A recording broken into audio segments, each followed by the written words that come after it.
அம்மா 12/6 12/6 1995ங்க. 1998 95ங்க. 95 ஆமாங்க. பிறந்த நேரம் 10:10 AM.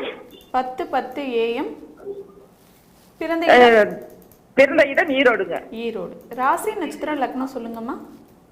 கடக லக்கணங்க. விருச்சிக ராசி.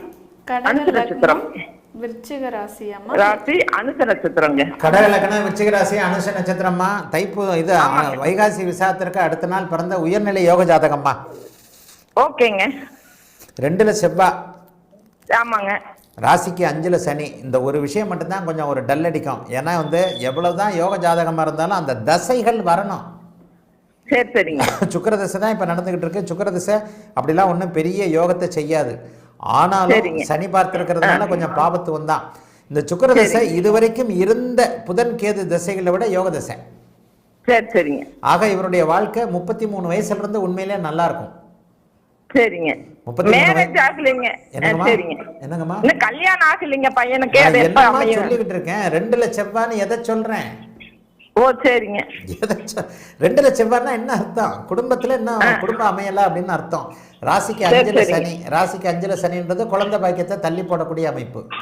சுக்கிரதசை ஆரம்பிச்சிருச்சுமா. சுக்கிரதசை சூரிய பக்தியில 11ஆம் இடத்துல இருக்கக்கூடிய சூரிய பக்தியில இவருக்கு திருமணம் நடந்தே ஆகணும். இன்னும் ஒரு வருஷம் தாமதமாகுமா. இந்த ஒரு வருஷம் நடக்காது. சரிங்க. அடுத்த வருஷம் ஏப்ரல் மாதத்திற்கு பிறகு எந்த நேரத்திலையும் திருமணம். அப்போ 32 வயசு. 33 வயசுல பொண்டாட்டியோட இருப்பாரு. 33 வயதிற்கு பிறகு அமையக்கூடிய அத்தனை அமைப்புகளும் உண்மையிலேயே நல்லா இருக்குமா. கவலையே பட வேண்டாமா. இந்த ஜாதகர் நல்லா இருப்பாரு. பிற்பகுதி வாழ்க்கையும் 50 வயதிற்கு பிறகு வரக்கூடிய நல்ல வாழ்க்கை அமைப்பெல்லாம் இருக்கு. ஆகவே இவருக்கு இந்த வருடம் திருமணம் அமையாது. இது ஒன்று பொண்ணு வீட்டில் பிடிக்காது, இல்லைன்னா மாப்பிள்ளை வீட்டில் பிடிக்காது, உங்களுக்கு பிடிச்சா அவருக்கு பிடிக்காது, அப்படி இப்படின்னு இருக்கும். அடுத்த வருஷம் இந்த நேரம் உங்களுடைய மருமகள் பேர் தெரியக்கூடிய அருமையான யோக ஜாதகமா. வாழ்த்துக்கள்மா. நல்லா இருப்பீங்கம்மா. அழைத்ததற்கு நன்றி. வணக்கம் குரு.